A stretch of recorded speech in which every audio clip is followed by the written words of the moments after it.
자, 히스기야의 시작부터 개혁이었죠. 그 개혁의 시작이 결국 부흥까지 가는데, 부흥까지 가는데, 자, 먼저 중심과 축을 세우며 뭐 했습니까? 성전을 개혁했습니다. 자, 제사장들, 레위 사람들 일어나라 했더니 엄청난 일들이 일어났죠.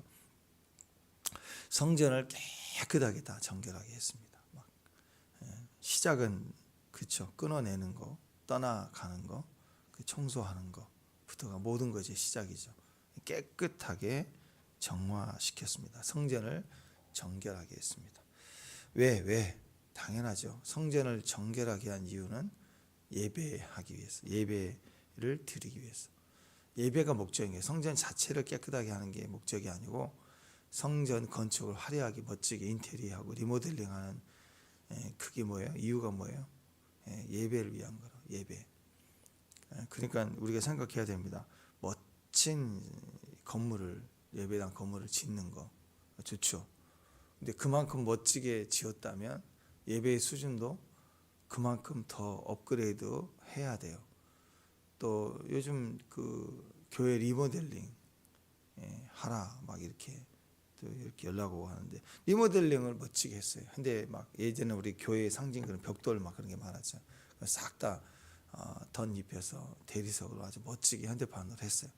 그러면 그것만 해서 짠 되는 게 아니죠. 예배가 달라져야 되고, 예배가 깊어져야 되고, 예배가 강해져야 된다. 제일 중요한 건 보여지는 것보다 보이지 않는 그게 더 중요하지 않습니까? 여러분, 우리 가보지는 않았지만 스페인의 바르셀로나 그 축구 유명하잖아. 거기 보면 가우디 성당 보세요. 뭐 벽돌 뭐 옆에 하나하나가 다 작품, 외벽 하나 어마어마하게 지었다. 구경 가고 사진 찍고, 근데 예배가 없어요. 예배가 그냥 박물관, 예배가 없는 교회. 그 작품 하나하나가 작품, 기둥 하나, 막 글라스 막 이런 거다.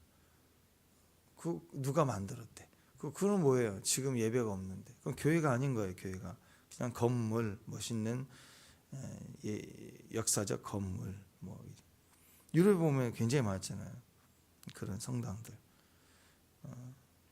근데 지금은 예배가 없다. 그러면 성경적으로는 아무것도 아닌 거예요.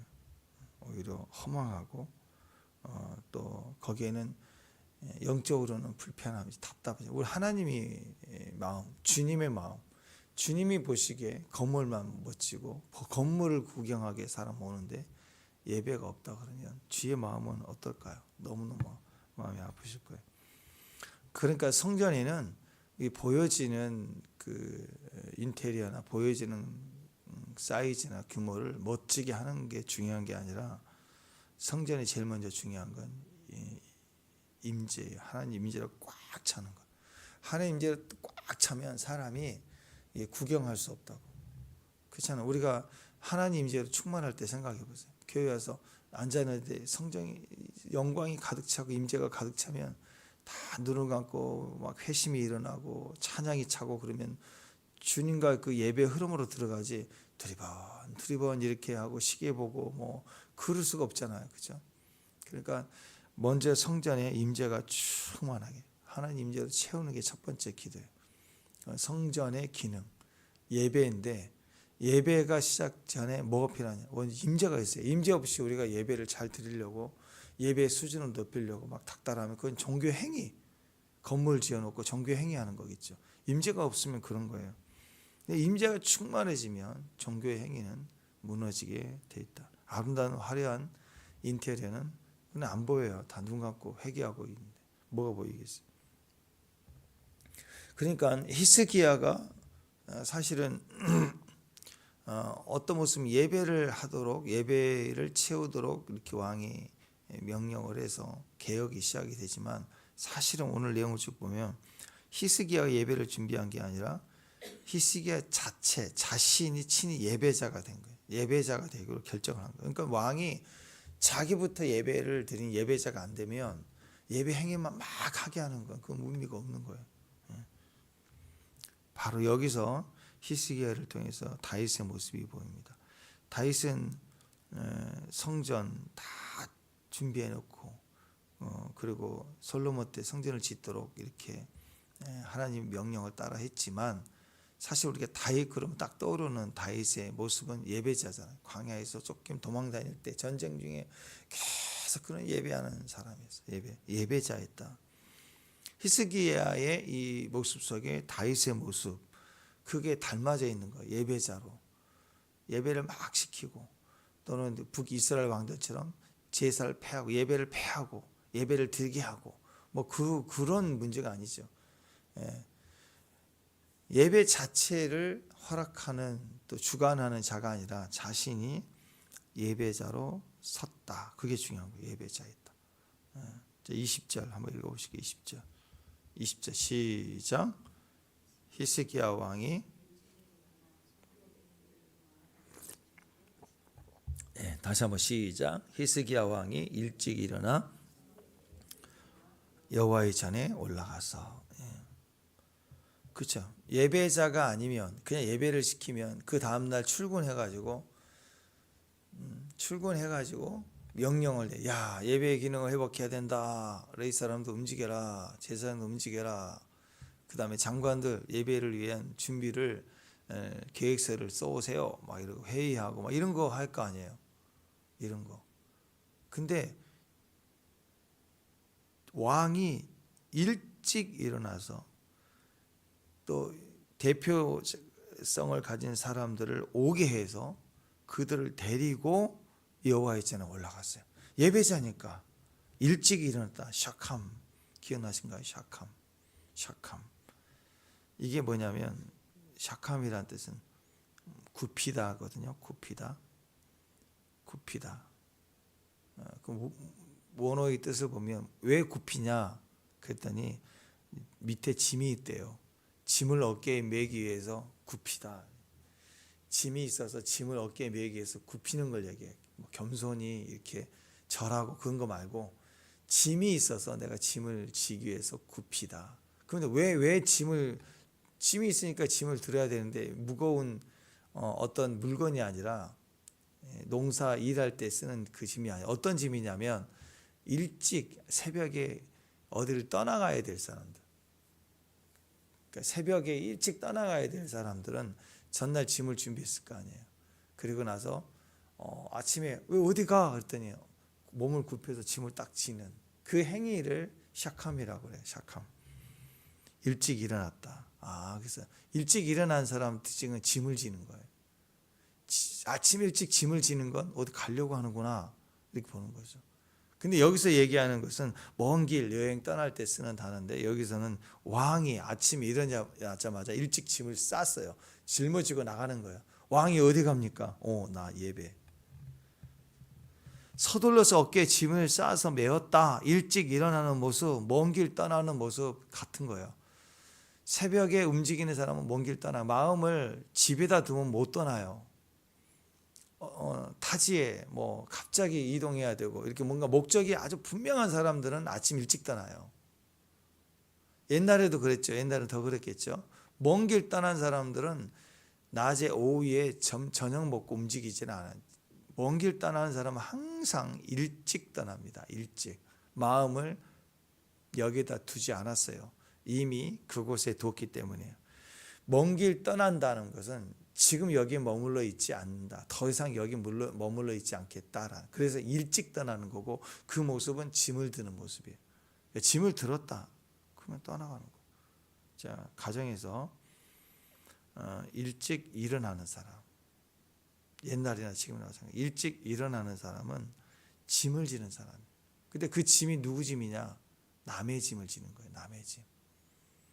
대부분 사업이나 일이나 장사를 위해서 새벽에 일찍 짐을 지는 사람은 누구 위해서 짐을 져요? 그거 나 혼자 잘 먹고 잘 살겠다고 하는 거예요? 아니죠. 다 살리려고 남의 짐. 일상에서도 일찍 일어난다. 어떤 누군가 일찍 일어난다. 그러면 제일 먼저 일어나는 사람. 누가 제일 먼저 일어나요? 일반적 집에서 아침에 눈을 뜨고 뭐 당연히 엄마가 제일 먼저 일찍 일어나. 이유가 뭐예요? 밥 해줘야 되니까. 요즘에는 아침밥을 안 해주잖아요. 시켜 먹고 안 해주고 알아서 또 남편이 가야 되고, 그러니까 안 해주고 안 먹는 버릇이 되고 애들도 안 먹어. 그런데 그러니까 엄마가 제일 늦게 자. 가정에서 엄마가 늦잠을 잔다고. 근데 옛날에 그 정통적인 농사짓고 그럴 때 보통 새벽에 제일 먼저 일어나는 사람들이 엄마예요. 그다음 뭐 해요? 밥 해줘야 되니까. 밥을 해준다는 건 뭐예요? 남의 짐을 지는 거예요. 남편을 출근해야 되고 밥 해줘야 되고, 애들 챙겨서 밥 먹여야 되고, 옷 입혀야 되고, 심지어는 강아지 밥도 줘야 되고. 다 자기를 위해서 일찍 일어나는 게 아니라고. 일찍 일어나는 사람들의 특징은 다 남을 위한 거예요. 남의 짐을 져주기 위해서. 그래서 먼저 깨는 거예요. 그래서 짐을 지는 사람은 항상 먼저 일찍 깹니다. 일찍 일어나. 자기 자신을 원한다 그러면 누가 일찍 일어나야 더 늦잠 자는 게 행복인데. 왕이 늦잠을 자죠. 왕, 힘 있는 사람들의 특권 아니에요? 힘 있는 사람 늦잠 자는 거죠. 출근 안 해도 되니까. 왕은 늦잠 자는 거예요. 그러면 시정 드는 사람도 일찍 일어나야 돼. 다 남을 짐을 지어야 되니까. 노예들은 일찍 일어나요. 아니 옛날 노예 시대 때 노예가 일찍 일어나지 왕이, 주인이 일찍 일어나겠어요? 그러니까 일찍 일어나는 사람은 가정에서든 교회에서든 어디서든 남의 짐을 지는 사람. 그러니까 오늘 히스기야는 왕인데 제일 먼저 일찍 일어나가지고 그리고 성전을 향하여 갔습니다. 그러니까 왕인데 짐을 지는 사람이에요. 일찍 일어났다. 짐을 지는 사람이다. 가정도 교회도 이 나라도 이 시대도 마찬가지입니다. 먼저 짐을 지는 사람, 책임을 지는 사람, 다른 사람의 짐을 지는 사람, 그 사람들은 항상 먼저 일찍 일어납니다.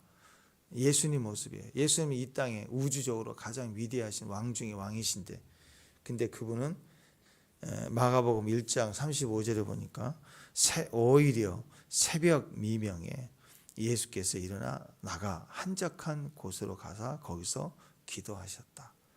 새벽 미명에 일어나, 새벽에 일어나 가지고 예수님이 짐을 진 거예요. 일어나자마자 짐을 지고, 남의 짐을 지고, 수고하고 무거운 짐을 지고, 세상의 모든 짐을 지고 한적한 곳에 가서 쏟아냈어요. 짐을 지고 움직였다고. 그냥 편안한 데서 늦잠 자도 되고 그런 자리에 누워서 이런 생각 저런 생각하고 또 TV를 켜거나 그러지 않는다고. 짐을 지고 움직여야 돼요. 움직여야 돼. 그래서 일찍 일어나라는 개념은 단순히 일찍 잠에서 깼다 그런 개념이 아니라 다른 사람의 짐을 옮기는 사람이다. 다른 사람의 짐을 내가 대신 지는 사람이다. 그런 의미가 그 중심에 있다라는 거예요. 중보자예요. 그러니까 이 새벽에 오늘도 이렇게 우리가 나오는, 여러분 이렇게 새벽에 왜 나오신 거예요? 왜? 나 혼자 잘 먹고 잘 살겠다. 나 행복해야 되겠다. 편안해야겠다. 그럼 집에 있어야지. 그잖아요. 근데 왜 나도 모르게 일찍 일어나서 깨보니까 잠이 안 와서 교회나 가자. 그래서 오셨습니까? 그건 아니죠. 그러니까 일찍 일어나게 돼서 온 게 아니고 다른 사람의 짐을 지기 위해서 온 거예요. 주님의 짐을 지기 위해서, 하나님 아버지의 마음, 부르심을 짐지기 위해서 온 거고, 가족의 짐을 지기 위해서 온 거고, 다른 사람을 섬기기 위한 짐을 지고 온 거예요. 중보자예요. 중보자. 법궤를 메고 온 거예요. 법궤를 메기 위해서, 다른 사람의 수고한 짐을 어깨에 메기 위해서 온 거라고. 오늘 히스기야가 왕인데 일찍 짐을 지고 백성, 야 짐질 사람들 나와, 책임자들 나와 해가, 왕이 움직이니 뭐 안 따라가겠어요? 다 따라와야지. 그래서 이 나라도 참 재밌는 것 같아요. 이 나라의 장관들이 보통 사람이 장관이 되겠어요? 똑똑한 사람들을 다 할 거 아니에요. 근데 만약에 대통령이 새벽의 사람이다 그러면 장관들 따라 움직여야지. 아니 지금 김정은이 이런 의미는 아니지만 불명증 때문에 아주 죽을 판이라며. 그래가지고 김정은이가 시차를 맨날 새벽마다 한다. 2시, 3시 시차라고 회의하고 장관들이 다 옷 입고 서가지고 지금 방송 나온 거 보면 새벽 5시까지 보통 새벽에 하더라고. 그래서 위대하신 장군님이 잠도 안 자고 나라 일을 본다고 선전하는데 그거 알고 보면 다 잠을 못 자고 잠이 안 온대. 그래가지고 그렇게 한다는데 거기도 보니까 하다못해 대장이 나서 보스가 나서니까 집에서 장관들이 있겠냐고 다 따라 움직이지. 그런 거예요. 왕이 움직이니까 예배를 드리기 위해서 성전으로 가니까 다 따라가야 돼. 집에 있을 장관이 하나도 없어요. 강백들 나와라 다 나와가지고 그 나라의 리더자들이 다 따라가게 돼 있어요. 자, 그런 모습을 보시면 됩니다. 왕이 먼저 예배의 자리로 갔다. 여호와의 짐을 졌다. 이게 예배죠. 카보드예요. 카보드. 남의 짐을 지는 것 중에 그 남이 내가 아니라 그리스도가 되면 영광의 짐을 벗개를 매는 사람들이라고. 영광의 그 무게가 나를 엎드리게 해요. 그게 카보드예요. 무릎을 꿇다라는 거예요. 다른 사람의 죄를 짊어지고 오는 거 중보예요. 그러기 위해서 일찍 일어나는 거예요. 그런데 하나님 앞에 나가니까 또 하나님의 짐을 져야 돼요. 그래서 이게 교환이 이루어져. 사람의 짐, 무거운 짐을 가지고 와서 죄의 짐을 가지고 오고 그리고 그것을 주님 앞에 두고 이제 주님이 짐을 주님의 카보드를 짊어지고 가서 사람들에게 그 짐을 주는 거예요. 그러니까 이게 제사장을 통해서 예배자를 통해서요. 새벽에 일찍 일어나는 사람을 통해서 교환이 이루어지는 거예요. 교환이. 그 사람들의 영광 앞에 무너지는. 그래서 짐을 지기 위해서 일찍 일어났어요. 일찍 일어나다 짐을 지다. 근데 여호와의 성전에 가니까 어떤 일이 벌어져요? 그분의 영광의 무게감에 무릎이 꿇게 되는 거예요. 무릎을 꿇다. 카보드. 아니, 바락. 영광의 무게감에 무릎을 꿇었어요. 꿇으니까 영광의 무게감에 무릎을 꿇다. 바락. 그것이 바라크가 다른 뜻은 축복이라는 뜻이에요. 영광 앞에 무릎을 꿇으면 그것이 우리에게 축복이 됩니다. 축복이라는 거, 블레싱이라는 거, 축복합니다. 축복이 무릎을 꿇다예요. 그러니까 우리가 왜 무릎을 꿇어요? 영광의 무게를 견디지 못해서. 그러니까 여러분 우리가 이렇게 새벽에 또 일찍 일어나시는 분들 다 잘 먹고 잘 살겠다 나 혼자 그게 아니죠. 짐을 지는 사람들이에요. 우리는 이렇게 교회를 나오지만 가끔씩 버스나 또 이게 첫 버스 차를 타기 위해서 정거장에서부터 와서 타는 사람들 그런 분들 있죠. 보면 열심히 사시잖아요.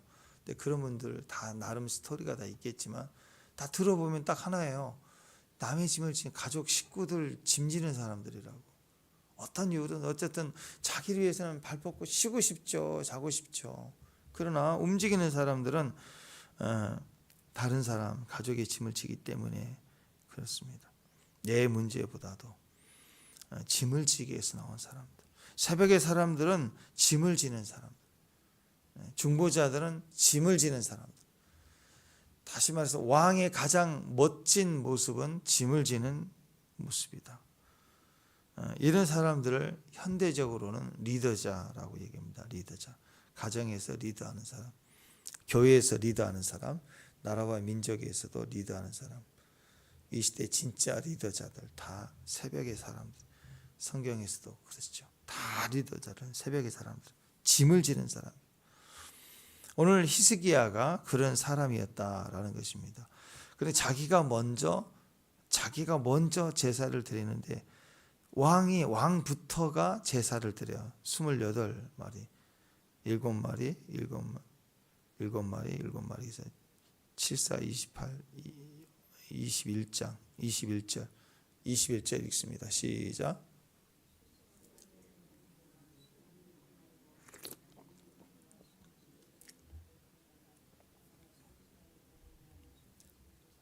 아론의 자손 제사장들을 명령하여 여호와의 제단에 드리게 한다. 예.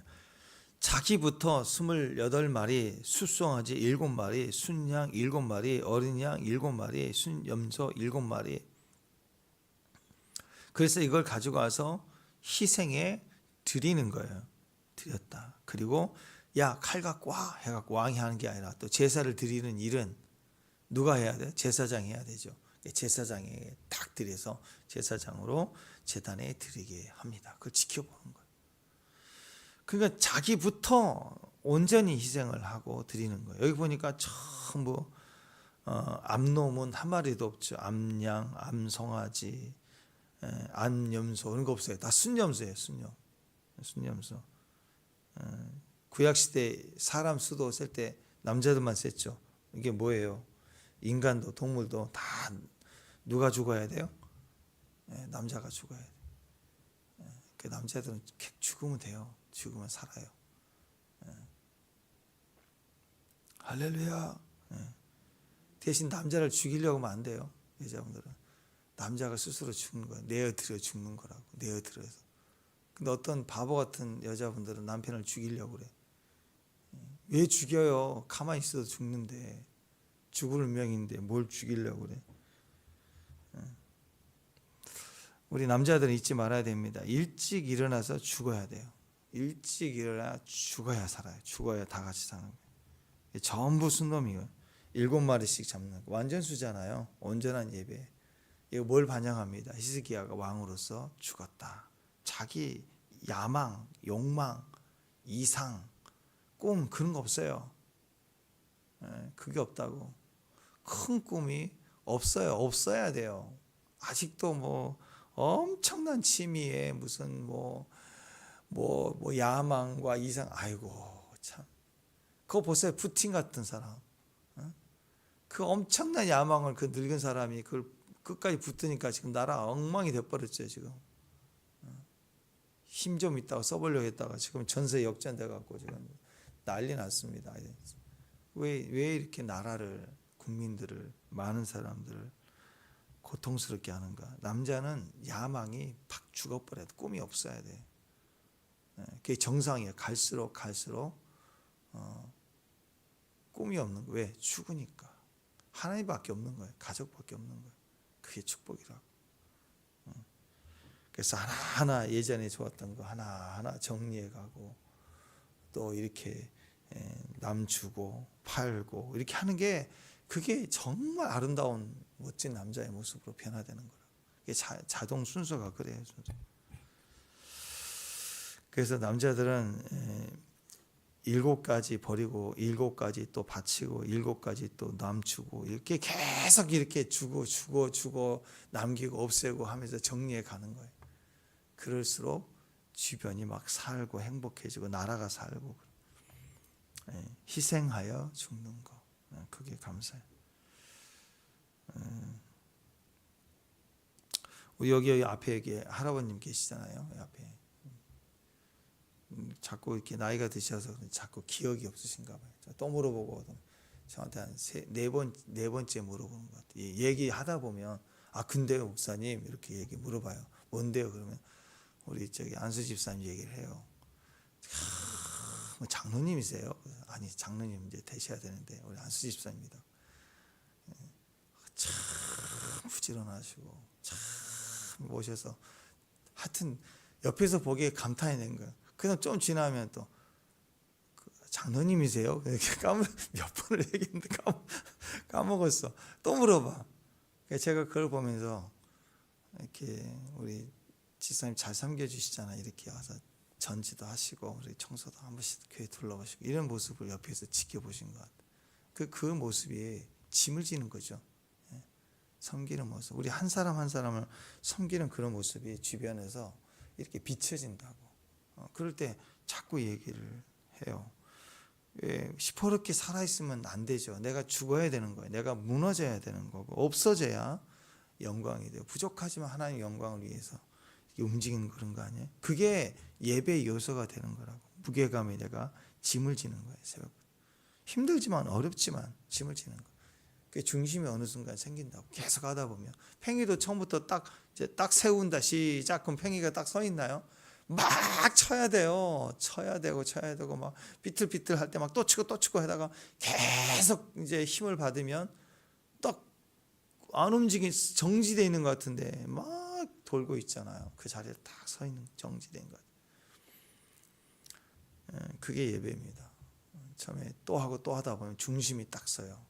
새벽의 중심, 예배의 중심.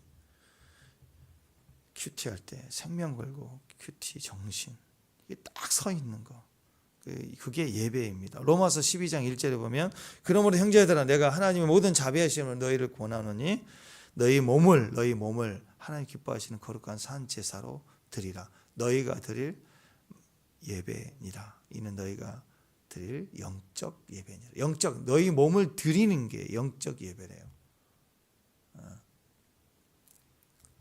그래서 오늘 22절부터 쭉 제사 드리는 장면이 나오는데 히스기야 28마리를 잡아서 예배를 드렸죠. 그랬더니 쭉 나옵니다. 여기 뭐가 나오냐면 피가 나옵니다. 피 22절에 보니까 제단에 피를 받아 뿌렸다. 순양들을 잡으며 그 제단의 피를 뿌렸다. 어린 양의 잡으며 그 피를 제단에 뿌렸다. 계속 그냥 잡았다. 그게 아니라 뿌렸다. 계속 얘기를 해요. 실제적인 보혈, 피가 있어야 된다는 피, 실제적인 피. 보혈에 피를 뿌리면 예배할 때 온전한 회복이 나요. 그냥 예배를 형식으로 드리는, 무늬만 드리는 게 아니라 실제로 드리는 피가 뿌려지는 거예요. 피가 뿌려지면 이깁니다. 보혈에 보혈 피를 뿌리면 기도할 때 피를 뿌리고 예배할 때 피를 뿌리고 짐을 질 때 피를 뿌리고 예수의 피를 뿌리고 그러면 그것이 정결해지고 거룩해지는 거예요. 오늘 기도할 때 피를 뿌려야 돼. 영적인 피를 뿌리고 적시고 바르고 마시고 예수의 피 보혈을 뿌리고 그 거룩함의 시작이 되게 하는 거예요. 정결하게 한다. 예수의 피가 정결하게 하는 거예요. 건물만 멋진 게 아니라 그 속에다가 예수의 보혈이 뿌려지고 거룩해지는, 그래야 거기에 산 제사, 진짜 산 제사. 오늘 그래서 너희 몸을 거룩한 하나님이 드리는 산 제물로 드리라. 그 말은 뭐예요? 내 희생을 진짜 피를 뿌리면서 하는 거라고. 기도를 하고 예배를 하면서 형신과 모양으로만 억지로 인색함을 하라고 하니까 순서에 맞춰서 겨우 하는 게 아니라 정말 피를 뿌리면서요. 그러면 얼마나 아름답겠어요. 주의 향기, 예수의 향기가 거기에 일어나는 거예요. 실제로 피를 뿌리고 피를 주장하면요, 귀신이 역사하는 곳에는 귀신이 떠나가게 돼 있어요. 우리는 느껴지지 않고 보이지 않아도 믿음으로 피를 주장하면요, 우리는 믿음으로 뿌려도요, 이 대적 마귀 입장에서는 그건 비명을 지르고 떠나가는 일이에요. 무서운 일이라고. 그래서 여러분 보혈을 뿌려야 돼요. 어떤 자리에 가든 안 보이고 안 느껴져도 당연히 느껴지면 당연히 뿌려야죠. 어느 숙소에 가서 자려고 하는데 음사한 마음이 느낀다. 이런 이제 기본 감각 중에 하나예요. 하나님 임재를 자꾸 경험하면 영적 감각이 익숙해져요. 영적 감각이 익숙해지면 영적인 걸 느끼는 체질로 몸이 서서히 변화되기 때문에 여러분 자꾸 임재 안에서 찬양하고 또 안수를 받고 자꾸 하다 보면 나도 모르게 익숙해진다고. 우리 어렸을 때 엄마의 된장국, 할머니의 북엇국 그런 맛이 남는 것처럼 익숙해진다고. 그러면 그 감각은 영적인 걸 느끼는 감각이에요. 그러니까 그것이 이렇게 좋지 않는 영적 세력이 있는 곳에 여행을 가다든지 또 그런 집을 방문한다든지 그러면 금방 몸이 그때 빨리 느껴요. 빨리 느낀다고. 그럴 때 나타나는 증세가 쭈삣 쓰는 거예요. 쭈삣. 공포 영화 봤을 때 막 그런 것뿐만 아니라 실제로 공포 영화도 그걸 주장해서 의도를 가지고 만든 영화, 무섭게 하게 만든 거기 때문에 그런 거 볼 때 그런 게 느껴지는 건 절대 우리에게 영향을 주고 있는 거예요. 영향을 주고 있는 거라. 근데 그냥 지나가는데 갑자기 이렇게 쭉 냉해지면서 쭉 쓰는 건 그 영적 배후가 있는 거예요. 느껴지는 거라고. 그럴 때는 당연히 예수의 피를 뿌려야지. 뿌려야 된다. 그 냄새 나는 거, 울렁거리는 거, 막 오바이트 하려고 갑자기 뭘 잘못 먹었다가 아니라 그 장소가 그런 거예요. 그다음에 무슨 비린내 나는 거, 생선 비린내가 이상한 비린내가 나는 거, 머리 타는 내, 향 피우는 거, 이런 냄새들이 나는 거 다 그건 부정적인 우리가 하나님 임재 안에 있기 때문에 이 임재를 느끼는 육체적인 임재감이 이런 부정적인 영역을 가면 금방 느껴지는 거라고. 그냥 아는 거예요. 그래서 여기는 아니구나 이렇게 알 수 있다고. 그럴 때는 당연히 보혈을 뿌려. 제일 좋은 게 예수의 피를 주장한다. 안전과 보호를 주장한다 하고 뿌리는 거라고. 뿌리는 거. 그래서 여러분 보혈의 피를 자꾸 뿌리고 드려지는 것부터가 시작입니다. 제일 먼저 무엇이든지 예수의 피를. 그러면 보이지 않더라도 영적인 배후가 끊어져 떠나가는 것, 정결하게 하는 것. 그 다음에 이제 우리가 기도를 해 나가는 것. 그러니까 이런 그 무늬만 있는 곳, 그다음에 세상의 야망과 욕망으로 가득 차 있는 곳, 그런 곳에는 당연히 예수의 피를 뿌려서 그 다음에 정결하게 하고 거룩한 성령이 임하시도록 찬양하기 시작하고. 여러분 찬양하면 성령이 오세요 하지 않아도 찬송을 틀어놓고 찬양하기 시작하면요 성령이 임재를 하셔요. 찬양만 해도 굉장한 능력입니다. 왜? 우리는 이미 마음과 마음이, 영과 영이 연결되어 있기 때문에. 찬양을 하면 임재가 제일 강력해. 하나님 나라의 보좌, 빛으로 가득 차서 볼 수 없다고 그랬죠. 그 가득한 보좌, 성경에 나와 있잖아요. 장면들. 거기 보면 뭐가 제일 많이 있어요? 거기 보면 보십시오. 24장로도 있고 막 그 천군 천사 성가대 다 있을 거 지금. 근데 보좌로 더 가까이 가면 하나님 보좌에 제일 가까이 있는 게 스랍들이에요. 24장로보다 더 가까이 있다고. 바로 보좌 위에 막. 그리고 그 가까이 가면 막 엄청난 눈들이 있다고 그랬잖아요. 눈. 그리고 더 가까이는 스랍들이 막 날아다니면서 뭐 하고 있어요? 거룩하다 찬양하고 있어요. 그러니까 하나님 보좌에 제일 가까이 있는 건 스랍이 아니라 찬양만 있는 거예요. 거룩하다. 그러니까 찬송하면 그 수준이 여기에 겹쳐지는 거예요. 우리가 거룩하다 찬양하는 곳에 이스라엘 찬송 중에 만군의 여호와가 거하시는 거예요. 그래서 전쟁 중에서 찬송하면 보좌의 상황이 세팅이 되는 거예요. 또 원수들, 이 대적 마귀의 제일 대장 루시퍼. 이 루시퍼의 전직이 뭐예요? 걔가 성가 대장이었다고. 그러다 타락했잖아요. 그러니까 우리가 찬송을 하면 마귀들은 막 골치가 깨진 거예요. 옛날 제일 아픈 곳을 찌르는 거예요. 가장 영광스러운 데서 찬양하던 놈이 타락했던 거 다시 생각나게 해주는 거예요. 찬양만 하면 뒤집어지는 거예요. 이거 내가 타락했는데. 얼마나 마음이 찔리겠어요. 그러니까 찬송을 하면 마귀들은 막 비명을 지르고 쪼개지는 거고, 찬송을 하면 하나님의 영광이, 보좌에 있으신 영광이 시작이 되는 겁니다. 이 예배예요. 그러니까 보혈을 뿌리고 청소하고 거기다가 주님을 오시도록 초청하는 최고의 것은 찬양하는 거예요. 찬양할 때 강력한 영광과 임재가 시작이 됩니다. 그래서 이제 히스기야가 이렇게 자기 제사를 드리고 나서 교회를 짓고 나서 이렇게 거룩하게 한 성전 정결한 다음에 예배를 채우기 시작하는데 자기부터 희생하여 보혈을 뿌리고 예배자로 서게 되면서 이제 명령으로 예배자들을 세웁니다. 예배는 자기가 지내면 안 되니 예배의 순서에 따라 질서에 따라 예배자가 드려야 되니까 예배자를 세우는 일을 합니다. 그랬더니 이제 자기만의 예배가 아니라 이제 공적으로 성전의 기능이 시작하는 거라고. 솔로몬이 성전을 봉헌했을 때도 솔로몬이 왕이지만 거기서 직접 서서 예배를 주관하죠. 그죠? 예배 행위들은 다 제사장들이 하지만 하나님이 그 영광 속에서 솔로몬의 기도를 들으고 역사해 주는 걸 봅니다. 예배가 드디어 시작이 됩니다. 그래서 이게 겹치는 거예요. 왕 같은 예배, 왕 같은 예배자. 자, 그래서 히스기야의 가장 멋진 모습이 이런 종교 개혁, 군사력 증진, 뭐 자주국방 그런 게 아니라 스스로 예배자가 된 왕이에요. 예배자가 된 왕. 다윗과 같은 사람이에요. 건물 많이 지어놓고 내가 해냈다 그게 아니라 그 예배의 첫 번째 발자국이 되는 사람.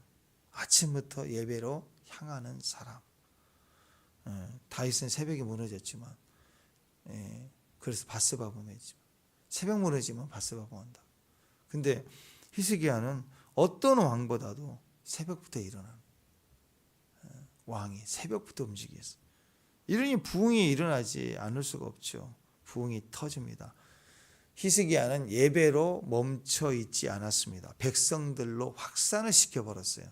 나라 전체가 기뻐하기 위해서. 시작은 7마리 그렇게 시작을 했지만 이제 백성들이 막 진짜 떼거지로 몰려요. 세상 말로 떼거지로 몰려와. 31절, 32절, 33절 보니까는 32절 번제물로 숫소가 70마리, 순양 100마리, 어린 양 200마리, 또 구별하여 33절 구별하여 드리는 소 감사제로 드린 거예요. 구별했다 하나님께. 그 다음에 백성들에게 나눠서 같이 먹도록 구별하여 드린 소 600마리, 양이 3,000마리. 와, 엄청난 바베큐 파티가 벌어지는 거예요. 전체가 다 부흥으로, 예배로, 같이 화목제로 더해졌다. 여기에 특별한 일이 하나 더 있습니다. 34절 보니까 너무너무 많은 양을 드리고 제사를 드리니까 제사장이 부족해. 이걸 다 감당할 수가 없는 거예요. 자, 그랬더니 여기 무슨 일이 벌어지냐면 제사장들과 레위인들이 이전보다 더 성심을 다했대. 성심. 거룩한 마음으로, 진짜 온전한 마음으로 징징거리고 칙칙거리고 왜 이렇게 많이 와가지고 이렇게 그러냐고 그런 게 아니라 전심으로 진심으로. 어느 정도에 있느냐, 어느 정도느냐 이렇게 표현합니다. 레위 사람들의 성결하게 함이 제사장들보다 더 성심이 있었대요. 사람이 부족하니까 제사장, 현재 직분을 가지고 있는 사람 외에 레위 사람들은 그 기능을 할 수 있지만 아직 그 일에 앞장서서 직분을 가지고 있는 사람들이 아닌 사람들이. 근데 부족하니까 5개에서 같이 하는데 이 사람들이 더 거룩하게 하는 일에 현재 앞장서서 직분을 가지고 하는 사람보다 더 열심히 성심으로 뛰었다는 거예요. 그래서 우리가 교회도 이제 성심당 오늘 이름도 그냥 박성심. 이름 바꿔야 돼요. 이름을 박성심, 최성심. 거룩함. 이 땅의 그 어떤 24장로보다, 직분자보다, 그 어떤 보다 오늘 내가 더 주 앞에 온전한 예배자로 마음의 중심이 하나님 앞에 가야 돼. 그랬더니 초대교회 때처럼요, 놀라운 부흥과 섬기고 헌신들이 막 터져버린 거예요. 앞선이 뒷선이 할 게 없습니다. 먼저 됐냐, 나중 됐냐, 헬라인이냐, 무슨 유대인이냐, 그거 아무 소용없어요. 성령의 엄청난 부흥으로 일어나기, 남녀노소, 유대인, 이방인, 제사장, 평신도 그런 거 없어요. 그냥 전부가 성심으로 막 불붙기 시작하는 거예요. 터져버리기 시작해요.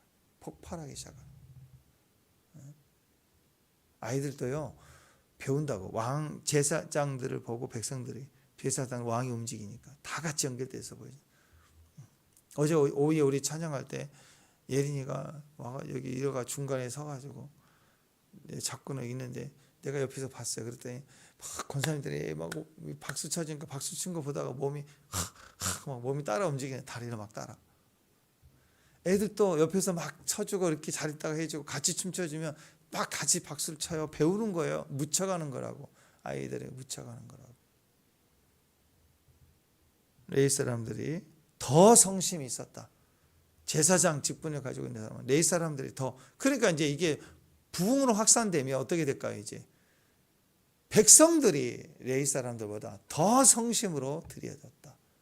거기에 백성들은 다 남자들 계수니까 남자들보다 집에 있는 어린아이와 그 다음에 아내들이 더 성심으로 뜨거워졌다. 그 얘기예요. 이게 확산이 그런 거예요. 부흥이라는 건 그런 거예요. 그러면 객지에서 돌아온 이제 나그네 고아들이 더 성심이 있었다. 이게 순서가 이렇게 가는 거 아닌가요? 그래서 전체가 부흥이다. 사도행전 2장에 보면 날마다 더하게 하시니라. 그랬더니 구원받는 자, 헌신하는 자, 부흥이 터지니까 전체가 불붙기 시작했다. 그 얘기예요. 그래서 오늘 이 열매가 우리 안에 가득 찼으면 좋겠습니다. 네. 짐을 지는 사람 때문에. 그리고 전체가 거룩한 성심의 마음으로. 그러니까 이제 왕으로부터 시작이 됐지만 부흥이 확산됐지만 시작은 다시 돌아가면 히스기야의 마음이 성심이었어요.